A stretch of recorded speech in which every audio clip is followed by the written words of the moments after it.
In 1815, Europe was left with five great powers. Amongst these, a split would soon reveal itself. Britain was the bastion of European constitutionality, while France had kept a number of liberal reforms after Napoleon and would further liberalize as time went on. But the Eastern three powers, Prussia, Austria, and Russia, were different. They remained far more conservative and monarchical. So, as the decades progressed, these three great powers remained in a loose alliance, committed to defending the status quo in Europe, the role of monarchy and nobility, and opposing the rise of liberalism. This wasn't just a normal alliance set out for territorial expansion, it was more of a let's prevent a new Napoleon club. In this regard, the alliance was decently successful. Between 1815 and 1850, revolts all over Europe were quashed. Some of the most notable ones, the Polish Uprising of 1830, where Prussia and Austria did not aid the Polish rebels, despite it, on paper, being a perfect opportunity to weaken Russia. Similarly, in 1848, a massive uprising in Hungary seriously risked the future of the Habsburg Empire, which might have been torn apart by internal and external forces. But rather than Russia taking advantage for their own gain, knocking out a potential rival for Balkan hegemony, a massive Russian army would help defeat the Hungarians, saving the Habsburg Empire. Yet only a short 5 years later, the by now informal alliance would break down, as Russia went to war with the Ottoman Empire. They had expected Austria to at least diplomatically support them, potentially in exchange for territories like Bosnia, and as a thank you for Russian support against Hungary. This, however, is not what happened. And as the war escalated, with France and Britain supporting the Ottomans, Austria would actually diplomatically support the West, afraid of Russian domination over the Balkan. This was a betrayal in the eyes of the Russians, and thus it would prove to be the death nail to the Russo-Austrian alliance. The end of this alliance would allow Sardinia-Piedmont to weaken Austria in Italy, soon losing all influence there. And in Germany too, the door had been opened to competition, and after a swift war, the Prussians would consolidate their control and form the German Empire. Under Chancellor Bismarck though, Germany would once more attempt to revive the alliance. Rebranded now to the League of the Three Emperors, the bastions of conservatism were again united. This time though, it was far less successful, and it should be clear why. The Ottoman Empire was in decline, and Austria and Russia had completely opposing views on the future of the region. Specifically, Russian encouragement of Slavic nationalism was an existential threat on the multi-ethnic Habsburg Empire. Meanwhile, Germany was caught in a position where it had to choose between the two powers.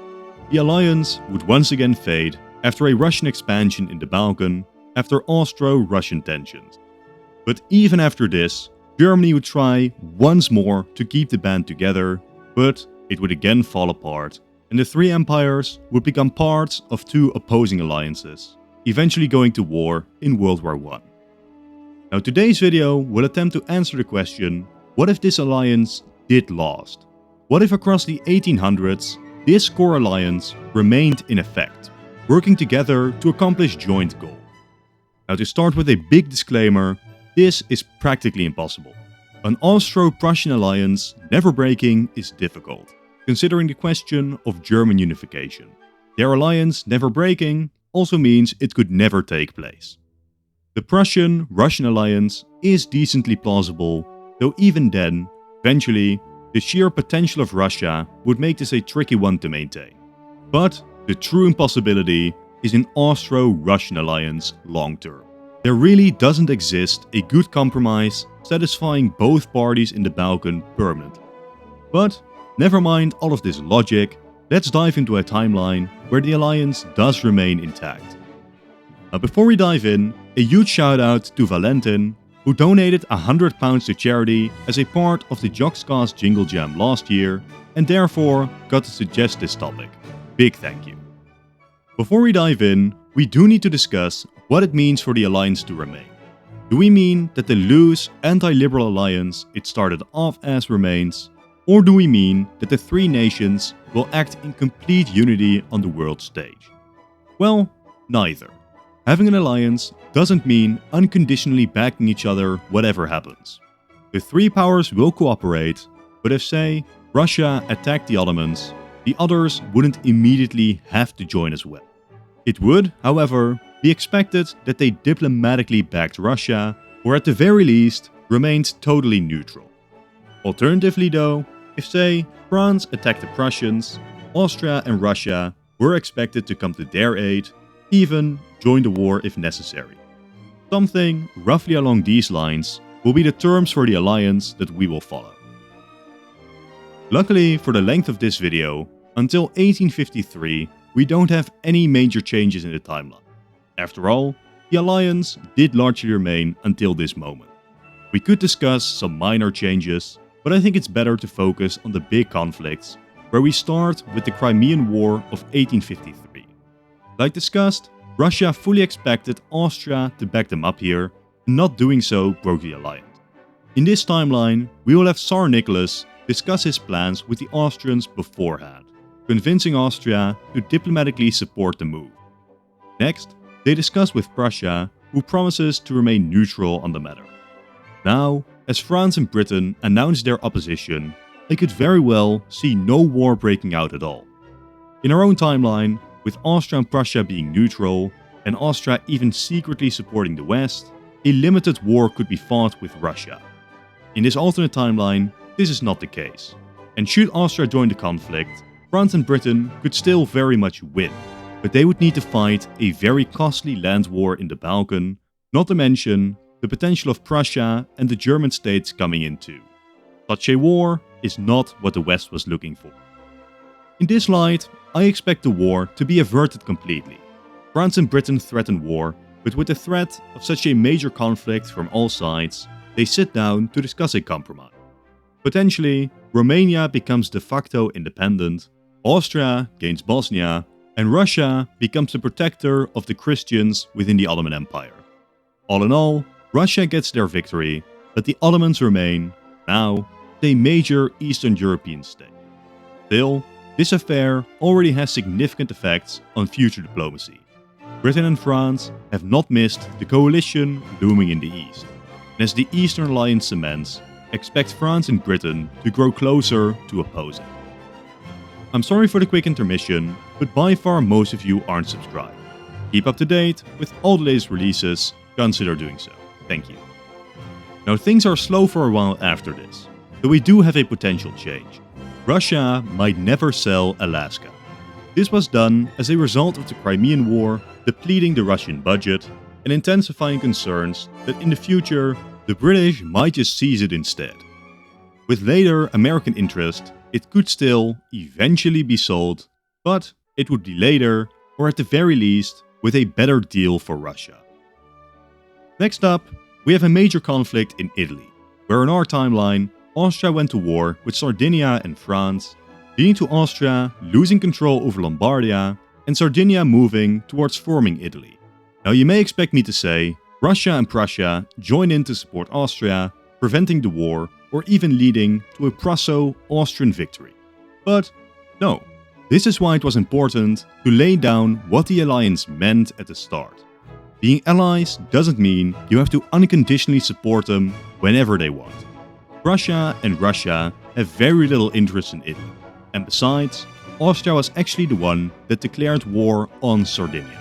For these reasons, I think a similar outcome in Italy to our timeline is absolutely reasonable. And for Prussia specifically, the Italian troubles could actually be cheered on in secret. Due to the way we set up this scenario, Prussia cannot simply go to war with Austria for German hegemony. First, because Austria and Prussia are supposed to be allies, and going to war would break that concept, but also because in this timeline, with Austria supporting Russia in the Balkan, Russia might have something to say about Prussia's invasion. This leaves Bismarck in quite a tight diplomatic bind, as he has to drop the idea of militarily unifying Germany. So, what other ways are there to improve Prussia's position? Well, one way could be a war with Denmark, which would break Denmark's power over Schleswig-Holstein. More important though, is a diplomatic and economic battle with Austria. Despite Austria having twice the population, by now Prussia had many times the industry. Even more, the Prussians had already constructed an economic union with the other German states that Austria was conveniently excluded from. In this timeline, Bismarck and his diplomatic genius would be spent on trying to reform the German Confederation. The goal is not to achieve Prussian unification. Well, it is, but that's not realistic. Instead, Prussia will attempt to reform the institution to give themselves increasing power, and might even slowly consolidate their power over some northern German state. Now, as this process is slowly unfolding, there is the matter of Hungary. After Austria's loss to Italy and Germany in our timeline, the Hungarians revolted, forcing the Austro-Hungarian Compromise, with Hungary becoming a largely independent nation, though still tied to Vienna in many ways. With this not happening, Hungary remains under direct military occupation. While initially this would be a boost to Habsburg power, beware. While it is useful now, it can very quickly turn into a detriment, as during any opportune moment, the Hungarians could shake the Habsburg Empire to its core. Another point now is a potential Franco-Prussian War. For the same reason that I let the Italian War happen, we can do the same here. Seeking out this war would be very useful for Prussia, as they could still use it to solidify their position in Germany, making a major point of not calling Austria into the war, leaving them on the sideline. Prussian victory in this war accomplishes three things. First, it allows Italy to finally take Rome, which France was protecting. Second, Prussia can take Alsace-Lorraine, and through this victory, further solidify their position in Germany. For example, I can very much imagine the smaller states merge their militaries with Prussia. While it doesn't make Prussia the undisputed master of Germany as in our timeline, the message is still clear. Prussia is the top dog within Germany, not Austria.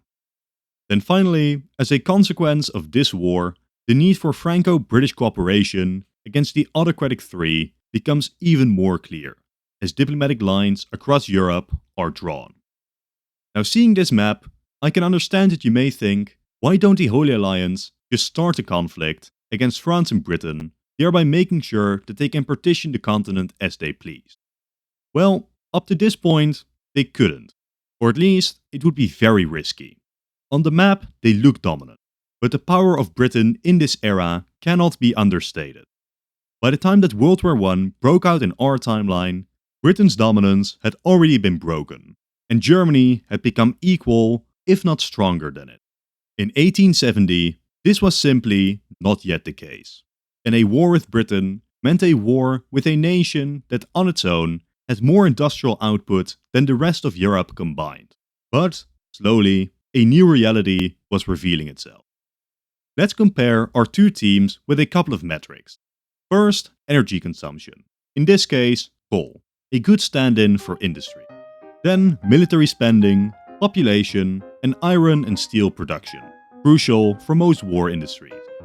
Now obviously, the numbers I'm about to use are from our timeline and don't fully apply here, but they should be close enough. Now the way I'm going to visualize this is by giving a number which represents how many times more powerful the Franco-British team is. Let's start in 1870. Britain's team has 3.6 times the energy consumption, 1.5 times the military spending, 0.69 times the population, and 3.5 times the iron and steel production. The message should be clear: Britain absolutely dominate. But let's continue with 1880, and a worrying trend for London reveals itself. In all metrics, Britain's team is losing dominance. Across 1890, the trend mostly continues, and by 1900, two teams are getting near equal in industry. But considering the population and location dominance of red, the future of the continent becomes very clear. A big theory as to why World War I happened when it did was because of Britain being afraid of the rise of Germany, which was outpacing it economically and was starting a major naval program, while at the same time, Germany in turn was afraid of the rise of Russia, which was transitioning into an industrial economy, and with its massive population, Russia was soon to become a dominant industrial power. Now imagine the sheer paranoia that Britain would have, with both Germany and Russia on the same team, and Austria being there too, I guess. Due to these factors, I expect a Great War to break out by around 1880 to 1890, most likely due to a Balkan dispute escalating into a full European-wide war. Should Britain and France delay any longer than this, and any conflict will become completely unwinnable. Or the Holy Alliance will just redraw Europe as the West sits idly by. Obviously, any prediction by this point has to be vague, as all the specifics, borders, and who joins who are impossible to predict by this point. So, let's end by discussing two scenarios. One where the West comes out on top, and one where the Holy Alliance wins. Now let's begin with who I consider to be the favorites to win, the Holy Alliance. Most of the military and industrial power of the West is in Britain, and specifically in their navy. The outcome of this war could very possibly be determined very swiftly, with a German invasion of France. If the French hold out, the British might be able to come in and launch a blockade of the entire continent, which could, after years of warfare, the shortages, causing especially the multi-ethnic empires of Russia and Austria to start imploding. But should instead Prussia manage to overrun France completely, the war swiftly becomes unwinnable for Britain. Once France and the Ottomans are overran, there is just no way for the British to ever return to the continent. While I doubt that Britain itself would face many consequences, the rest of Europe is open for the coalition to divide. Now in the West, we'd see another major expansion of Prussia, making France completely incapable of competing with Prussia in the future. Should Italy have joined the war, expect Lombardia to return to Austria or be turned into a puppet state, while in more radical cases, further divisions of Italy might even be encouraged to weaken them. In the Balkans, the exact division I cannot predict, but for the sake of this video, Austria and Russia reach some form of agreement both are happy with. The Holy Alliance officially rules Europe now, but where the scenario goes from there, I will leave up to you. Let's go back in time and discuss what if France did hold out at the start. Now, the weaknesses of the Holy Alliance become clear. Mainly, their lack of joint front lines, Russia's weak economy, and Austria's general instability. As the front lines stabilize, Prussia is fighting France, Austria will be fighting Italy, while Russia and allies would make quick work of the Ottomans. But then what? Millions of Russians aren't going to flood into Paris, and even if they tried, it would not be worth it logistically. A blockade of the Mediterranean and Atlantic sets in, while Russia likely has to contend with Japan joining the war in the east. But again, the biggest hope for the West is Holy Alliance instability. A Hungarian uprising at a bad time has very serious potential to start spiraling the Holy Alliance, especially as its success might inspire a Polish revolution, and should these things occur, a collapse of Austria-Hungary, followed by a larger collapse of the Holy Alliance from the east, would leave Prussia alone and forced to surrender. Now in this case, I doubt it would be a World War I style full victory, as especially Russia gets off relatively easily. They could be forced to cede territory and influence to Japan, while having to return some captured territories to the Ottomans, assuming that they haven't collapsed during the war, which they very likely have. In that case, we could expect France and Britain to redraw any of the borders that the Russians drew, though it is impossible to say what exactly we would end up with. Furthermore, Russia might have to abandon Poland and Finland and lose some other minor territories to other states. Crippling, but very survivable. Russia then might lose Posen and other territories to Poland. In the west, they would lose Alsace-Lorraine, while France could also seize parts of the Rhineland. Austria-Hungary, though, most certainly has it worse. Since Serbia and Romania fought on the side of Russia, they would be unlikely to gain many territories. Yet, Hungary could be treated as a victim, becoming independent. A Croatian state could be created in hopes of ruining future Russian attempts to build a Yugoslavia. Within Hungary, it is very likely that some form of autonomy could be demanded for the minority. The rest of the Austrian Empire would see a massive expansion of Poland, while Italy gained similar territories to our timeline. Any remnant of Austria would swiftly collapse. Finally, the German Confederation would be abolished, and considering that Prussia never officially annexed anything, keeping Germany divided will be far less controversial. Though, I imagine significant centralization could remove a bunch of the smaller states, turning Germany into a total mess, but, in the eyes of the West, hopefully preventing a single nation from rising to unify them in the future. This world would also be radically different. France and Britain dominate the colonial game, while Japan stands powerful over in Asia. Russia is big, but very isolated and industrially backward, while also being politically unstable. A lot of tension points in the world remain, yet, for now, France and Britain have ensured their domination over the continent. For now though, this is the end of the video. Thank you all for watching, and consider leaving a like and a comment, as well as subscribing. If you've enjoyed this video, click the video on top to watch another in this series. If you've already seen it, then I'm sure that the bottom video is great too. Once again, thank you all for watching, and goodbye.